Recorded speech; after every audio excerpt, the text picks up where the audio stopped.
जीवन को समझना। जिस जीवन को आज हम जी रहे हैं ना, ये प्रथम और अंतिम जीवन नहीं है। जीवन का प्रवाह अनादि है और अनंत है। जिस जीवन को जी रहे हैं इसका तो बहुत थोड़ा सा कालखंड है, 100 सवा 100, और कोई योगी महापुरुष हो तो 200 अधिकतम 400 साल तक ये शरीर चल सकता है, इससे ज्यादा नहीं चल सकता। आज तो 400 साल जीना एक सपना जैसा है। यदि हमें पाप अधर्म अन्याय के खिलाफ ये संघर्ष ना करना पड़ता तो वो 400 साल का भी हम रिकॉर्ड बना सकते थे, लेकिन तब तक इस देश में बहुत अंधेरा हो गया होता। लेकिन अभी भी हम 150 साल तो छोड़ने वाले नहीं है। 125 150 साल तो सामान्य घटना है। 150 साल के भीष्म पितामह महाभारत में लड़ रहे थे और जवानों के छक्के छुड़ा रहे थे।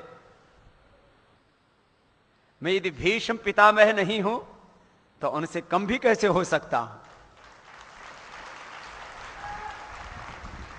और मैं सबको ऐसे ही जवान देखना चाहता हूं। युवा भारत के भाई बहनों को एक बात कहना चाहता हूं, रोज प्राणायाम ध्यान करना तो आप सदा ही युवा रहेंगे, बुढ़े होंगे ही नहीं। और जिसका संकल्प प्रबल होता है वो सदा जवान रहता है। बुढ़ा तो व्यक्ति विचारों से होता है। हमेशा जोश जुनून उत्साह आपके भीतर हो। मैं कह रहा था जीवन को समझने के लिए 3 बातों को समझना। हम बहुत अच्छा बनना चाहते हैं, बोलो मेरी बात से सभी सहमत है ना? हम अच्छा बनना चाहते हैं कि बुरे? हम आगे बढ़ना चाहते हैं कि नीचे गिरना चाहते हैं? तो कौन सी चीज है जो हमें बहुत अच्छा बनने से, बहुत बड़ा काम करने से, कौन सी ऐसी बात है जो हम बहुत आगे बढ़ना चाहते हैं, लेकिन कोई चीज है जो हमें रोक देती है, पीछे खींच लेती है। धर्माख्याने शमशाने च रोगिणाम या मतिर्भवेत् सा सर्वदेव यदि तिष्ठेत कोनम उच्चेत बंधनात्। जब गुरुओं के सानिध्य में आते हैं, समर्थ गुरुओं का मार्गदर्शन पाते हैं, जब स्वाध्याय करते हैं, जब आत्मचिंतन करते हैं, जब हम कभी कभी सात्विक अवस्था में होते हैं तो बहुत उच्च चेतना में रहते हैं, और फिर देखते हैं कि फिर वापस गिर जाते हैं। कौन सी चीज है जो पीछे खींच लेती है? तो ये है बहुत गहरी बातें, जरा सुनना। पीछे का कर्माशय, पुण्य पुण्य का कर्माशय हमारे साथ जुड़ा हुआ है। पूज्य बाबा जी बहुत सेवा करते हैं। सिंधी समाज में एक मुझे बहुत अच्छा लगता है, नाम के आगे पीछे कहीं ना कहीं राम जरूर लगता है। राम नहीं तो मोहन जरूर होता है। तो हमारे बाबा चांदूराम जी महाराज, एक ही संकल्प है सेवा का। ये सेवा का तत्व ज्ञान क्या है जरा सुनो। सेवा करने से अपने पुण्य बढ़ते हैं और सेवा लेने से अपने पुण्य घटते हैं। कभी भी किसी की जिंदगी में सेवा ना लेनी पड़े, बल्कि हर पल अपने से समष्टि की, मनुष्यों की, मनुष्यतर जीवों की, सारी सृष्टि की समष्टि की अपने से सेवा होती रहे, ऐसा सबका जीवन होना चाहिए। तो आपका जीवन यदि सेवा से ओतप्रोत रहेगा तो आपका जीवन पुण्यों से भरा हुआ होगा, और फिर आप आगे ही आगे बढ़ेंगे, नीचे नहीं गिरेंगे। जरा फिर से गौर से सुनना। हमारे जीवन में एक पीछे का कर्माशय जुड़ा हुआ है, और महर्षि पतंजलि कहते हैं सती मूले तद्विपाका जाति आयु भोगा। इसी कर्माशय का फल ही के अनुसार हमें क्या मिलता है? जन्म। मनुष्य का, जीव जंतुओं का, गधे का, कुत्ते का, घोड़े का, चींटी का, बिल्ली का, हाथी का, कीड़े मकोड़े का, जो भी हमें जन्म मिला है, इसके पीछे कारण क्या है? हमारा कर्माशय। आयु भी अपने कर्माशय के अनुसार मिलती है, और भोग, जो कुछ हमें सुख सुविधाएं संसाधन जो भी कुछ मिल रहा है, ये भोग के रूप में होता है। अब इसका उपयोग भी 2 तरह से कर सकते हैं। एक सेवा के लिए कर सकते हैं, एक इसके द्वारा भौतिक क्षणिक सुख ले सकते हैं। जितना भी हम भौतिक सुख, क्षणिक सुख भोगते जाएंगे, अपना पुण्याशय कमजोर पड़ता जाएगा। आज लोगों को लगता है अरे अनपढ़ माँ बाप के घर में गाय भैंस चराने वाले के घर में पैदा हुआ ये रामदेव, इसके पीछे करोड़ों देशवासी कैसे खड़े हो गए। जब पतंजलि योग पीठ जाते हैं तो उनको बाबा का योग और तप सेवा नहीं दिखाई देती, बोलते अरे इतना बड़ा एम्पायर, ऐसे बोलते हैं, इतना बड़ा एम्पायर, इतना तो किसी के पास नहीं है, न किसी राजनीतिक पार्टी के पास, न किसी सामाजिक संगठन के पास, न किसी धार्मिक संगठन के पास। ये है कैसा? यहां 10,000 आदमी ठहर सकते हैं, 15,000 आदमी तो यहां सेवा दे रहे हैं। ये सैकड़ों एकड़ जमीन में अलग अलग सेवा का प्रकल्प और पूरे देश में फैला ये संगठन, ये हो कैसे रहा है? मैंने कहा इसलिए हो रहा है, हमने सेवा ली नहीं, हमने सेवा दी है। अब बाबा जी ने ये संत आसुदा राम आश्रम की ओर से 5 लाख रुपए दिया, तो ये क्या बाबा अपने खाते में जमा कराएगा क्या? मुझे 5 रुपए से लेकर के, मैं जब शुरू में सेवा करता तो कोई मैया मुझे 1 रुपए देती थी, कोई 2 रुपए देती थी। मैंने 1, 2, 5, 10 रुपए की दक्षिणा भी ली है और अभी भी देते हैं। कई जगह में जब गांव में से गुजरता हूं ना, तो वहां माताओं में, भाइयों में, बुजुर्गों में, सब में एक परंपरा है, बच्चों के हाथ में 2 रुपए 5 रुपए पकड़ा देते हैं। तो मुझे चाहे 1 रुपए दिया या मुझे लाख रुपए दिया किसी ने, चाहे करोड़ रुपए दिया, मैंने अपने लिए 1 रुपए से लेकर के करोड़ रुपए तक कभी नहीं रखा और 1 इंच जमीन अपने नहीं रखी। दिया मुझे, आज भी दे रहे। किसके लिए? सब सेवा के लिए। सेवा करते जाओगे, ऐसा ही है सेवा करना। जैसे मुझे 1 किलो सरसों दी किसी ने या 1 किलो चना दिया, या तो मैं सरसों का तेल निकाल करके पकोड़ा बना के खा जाऊं तो 2-4 दिन में लैट्रिन बन के निकल जाएगा, खाना पैखाने से निकल जाएगा। चना दिया, भून के खा लो, खत्म हो जाएगा। जो भोग लिया वो खत्म हो गया।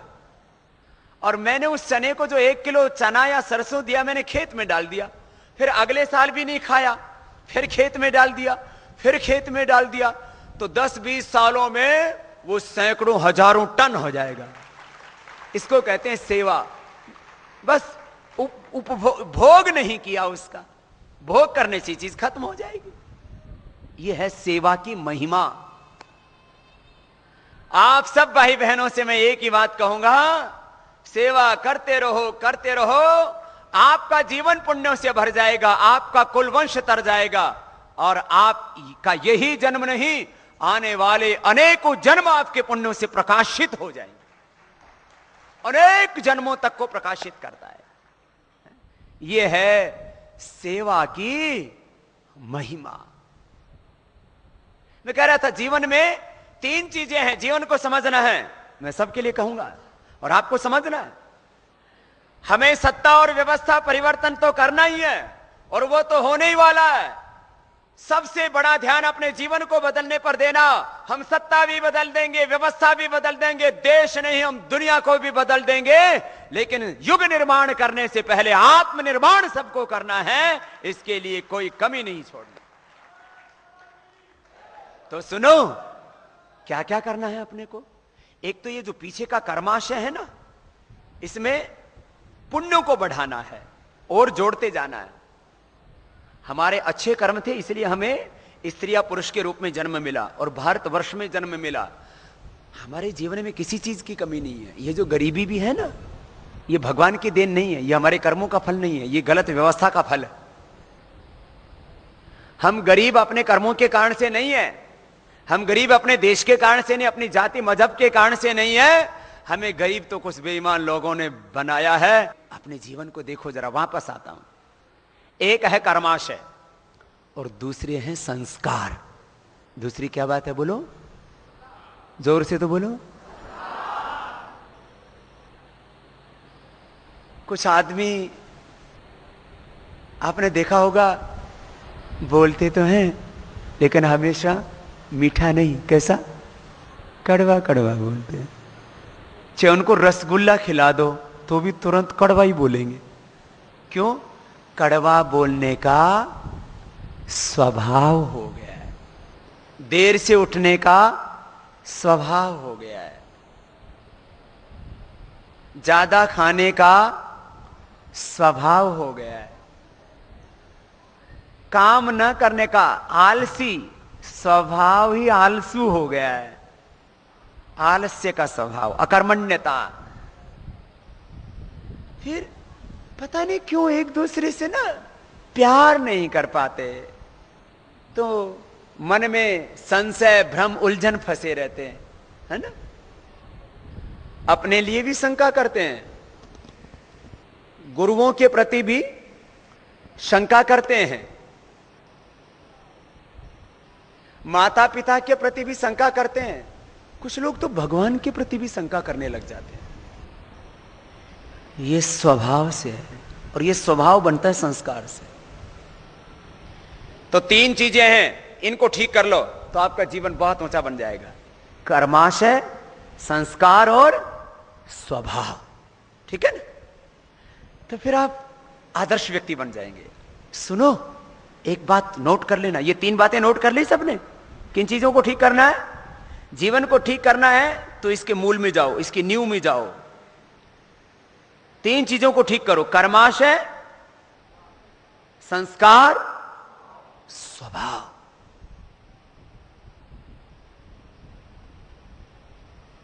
ये 3 चीजें ठीक होगी तो आप महान बन जाएंगे, आप आदर्श बन जाएंगे, आप रोल मॉडल बन जाएंगे, आप आइकॉन बन जाएंगे। युगों युगों तक दुनिया आपको याद करेगी। ये जिन महापुरुषों के चित्र या मंच के पीछे लगे हुए हैं, इसमें ये सब युवा महापुरुष, ऐसे तो बहुत महापुरुष हैं हमारे, लेकिन क्योंकि युवा भारत का शिविर है इसलिए युवा महापुरुषों के चित्र यहां पर लगाए गए हैं आदर्श के रूप में। जरा गौर से सुनना और इस बात को अपने हृदय में हमेशा के लिए बैठा लेना। ये महापुरुष महापुरुष क्यों बने? क्योंकि इन्होंने अपने कर्माशय को ठीक किया, क्योंकि इन्होंने अपने संस्कारों को और स्वभाव को ठीक किया। तो फिर एक एक व्यक्ति में अपरिमित ज्ञान, अपरिमित प्रेम, करुणा, वात्सल्य, अपरिमित शक्ति, सामर्थ्य वो जाग जाता है। एक व्यक्ति यदि प्रकाशित हो जाए तो पूरे ब्रह्मांड को प्रकाशित कर सकता है। आज जितने भी युवक और युवतियां यहां पर आए हैं, मैं चाहता हूं सब यहां से प्रकाशित होकर के जाएं, जागृत होकर के जाएं और सारे जगत को प्रकाशित कर दें।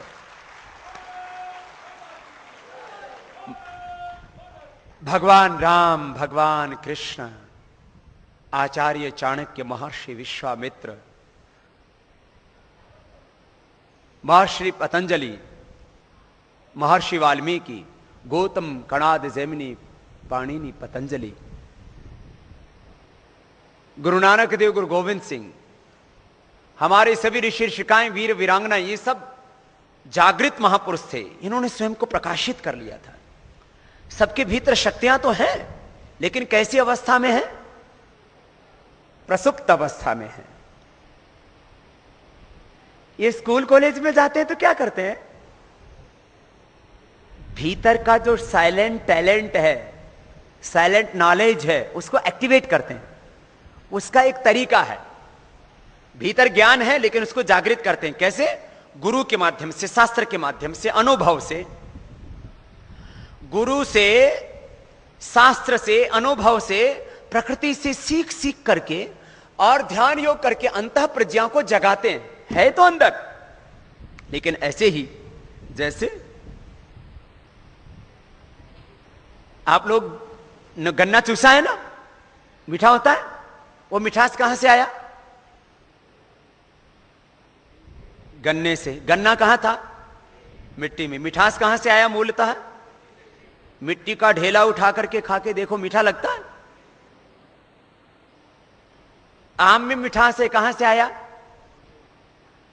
आंवले में खट्टापन है, कहां से आया? मिर्च में तीखापन है, कहां से आया? ये गाय भैंस दूध देती हैं, वो दूध कहां से आया? घास से। घास कहां से आई? हम लोग घी खाते हैं, घी भी कहां से आया? दूध से दूध कहां से आया, घास से घास कहां से आई? तो धरती में घी है, धरती में घी है, दूध है, तेल है, भंडार भरे पड़े हैं धरती मां के। लेकिन ऐसे मिट्टी का ढेला उठाओ और उसको कोलों में पेलो तो तेल निकलेगा, उसमें से दूध निकलेगा, आम जैसा रस निकलेगा? उसके लिए थोड़ा पुरुषार्थ करना पड़ता है। तो थोड़ा पुरुषार्थ करो और अपनी आत्मा को जागृत करो। उत्तिष्ठता जागृता, सब मेरे साथ बोलेंगे, उत्तिष्ठता जागृता प्राप्य वरान निबोधता क्षुरस्य धारा निशिता दुरहत्यया दुर्गम पथस्तत् कवयो वदन्ति यो जागार तमुरिचः कामयन्ति यो जागार तमुसामानयन्ति यो जागार तमयं सोम आह तवाहमस्मि सख्येनोकः। जागो, उठो, जागो, जागृत हो जाओ। तो आज आप सबको जागृत करने के लिए यहां पर बुलाया है। ये सत्ता और व्यवस्था परिवर्तन का काम तो अवश्यंभावी है। जैसे बचपन के बाद जवानी और जवानी के बाद में बुढ़ापा और बुढ़ापे के बाद में मृत्यु अवश्यंभावी है, ऐसे 2014 से एक नए भारत का निर्माण होना है। हमें उसमें एक निमित्त मात्र बनना है। उत्तराखंड की त्रासदी में आपदा पीड़ित श्रद्धालुओं की सेवा के बाद पतंजलि योगपीठ ने आपदा पीड़ित निराश्रित महिलाओं के स्वावलंबन एवं अनाथ बच्चों के सहायतार्थ गुप्त काशी के समीप नारायण कोटी में पतंजलि सेवाश्रम शुरू किया है। इस आपदा में जिनका सब कुछ खत्म हो गया है, ऐसे अनाथ बच्चों की सेवा के लिए यदि आप अभिभावक व पालक सदस्य बनकर अपने शक्ति सामर्थ्य के अनुसार इन बच्चों के जीवन में खुशी लाना चाहते हैं तथा इनके भोजन, आवास, शिक्षा, संस्कार एवं घर जैसा प्यार देकर उन्हें एक आदर्श नागरिक बनाना चाहते हैं, तो सहयोग हेतु संपर्क करें। पतंजलि सेवाश्रम, नारायण कोटी, केदारनाथ रोड, गुप्त काशी, उत्तराखंड।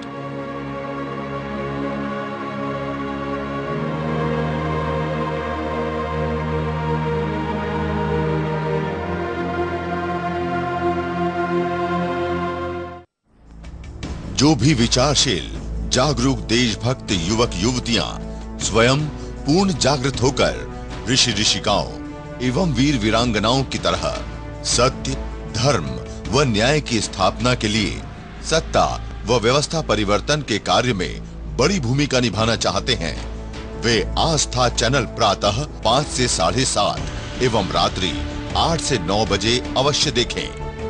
कम से कम 1 माह प्रसारित कार्यक्रमों को देखेंगे, तभी आप इस आध्यात्मिक एवं आर्थिक शक्ति संपन्न भारत बनाने के इस आंदोलन को ठीक से समझ पाएंगे।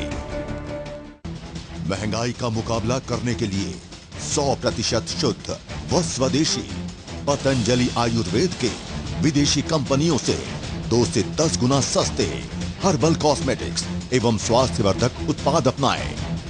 एक ईस्ट इंडिया कंपनी ने देश को लूटा व गुलाम बनाया, अब तो 5000 से अधिक विदेशी कंपनियां देश को लूट रही हैं। आए, स्वदेशी अपनाएं, देश बचाएं। दिव्य फार्मेसी एवं पतंजलि आयुर्वेद के विश्व स्तरीय सर्वश्रेष्ठ उत्पाद अपने जिले के पतंजलि चिकित्सालय, आरोग्य केंद्र एवं स्वदेशी केंद्र से प्राप्त करें।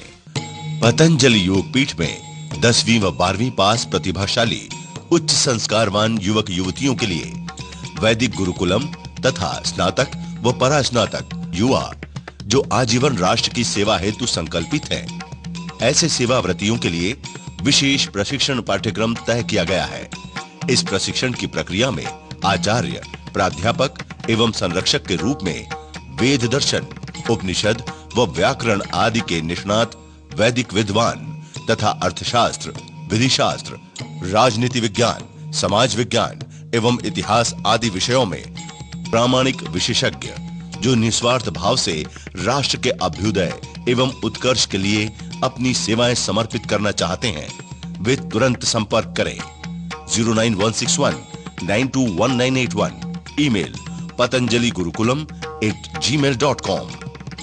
गुरु पूर्णिमा के अवसर पर 20 से 30 अगस्त तक योग दीक्षा एवं गुरु दीक्षा के साथ राष्ट्र निर्माण हेतु एडवांस ट्रेनिंग कैंप रखा गया है। इस कैंप में 10वीं व 12वीं पास तथा स्नातक व परास्नातक पूर्णकालिक कार्यकर्ता व सेवाव्रती बनने के इच्छुक युवक युवतियां ही भाग ले सकेंगे। सेवाव्रती बनने के इच्छुक युवक युवतियां संपर्क करें।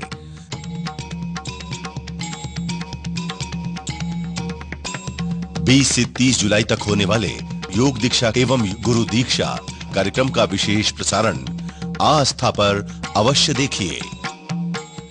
श्रद्धेय आचार्य बालकृष्ण जी के जन्मोत्सव के उपलक्ष्य में 1 अगस्त से जड़ी बूटी सप्ताह के दौरान पूरे देश में संगठन के सभी कार्यकर्ता एवं प्रकृति प्रेमी, जागरूक और विचारशील देशवासी आंवला, एलोवेरा, गिलोय, तुलसी व नीम आदि औषधीय पौधों को लगाने का अभियान चलाएंगे, जिससे हम धरती को ग्लोबल वार्मिंग व दारुण दुख देने वाले रोगों से बचा सकें। इसी दौरान 1 अगस्त से 6 अगस्त तक पतंजलि योग समिति नेपाल के योग शिक्षक भाई बहनों व वरिष्ठ कार्यकर्ताओं के लिए पतंजलि योग पीठ में शिविर रखा गया है।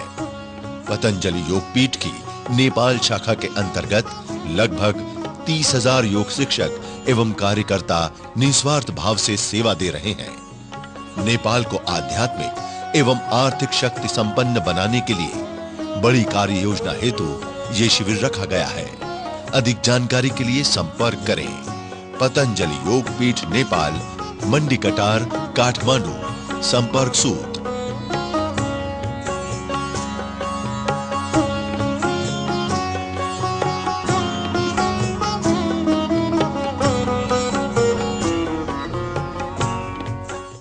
पतंजलि योग पीठ में श्रद्धेय योग ऋषि स्वामी रामदेव जी महाराज एवं श्रद्धेय आचार्य बालकृष्ण जी महाराज के सानिध्य में आयुर्वेदाचार्य एवं BA MS आदि वैद्य जो पतंजलि योग पीठ द्वारा संचालित पतंजलि चिकित्सालयों में सेवा देना चाहते हैं, ऐसे अनुभवी, प्रतिभावान व योग्य चिकित्सकों के लिए 10 अगस्त से 10 सितंबर तक 1 माह का योग, आयुर्वेद एवं प्राकृतिक चिकित्सा पर आधारित एडवांस मेडिकल ट्रेनिंग वर्कशॉप का आयोजन किया गया है।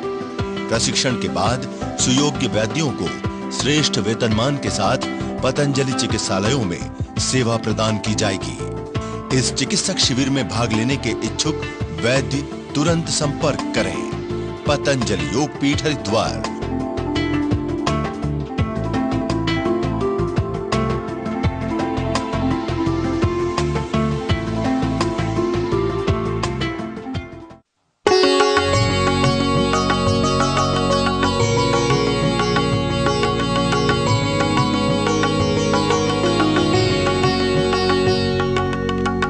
आस्था जीवन का आधार।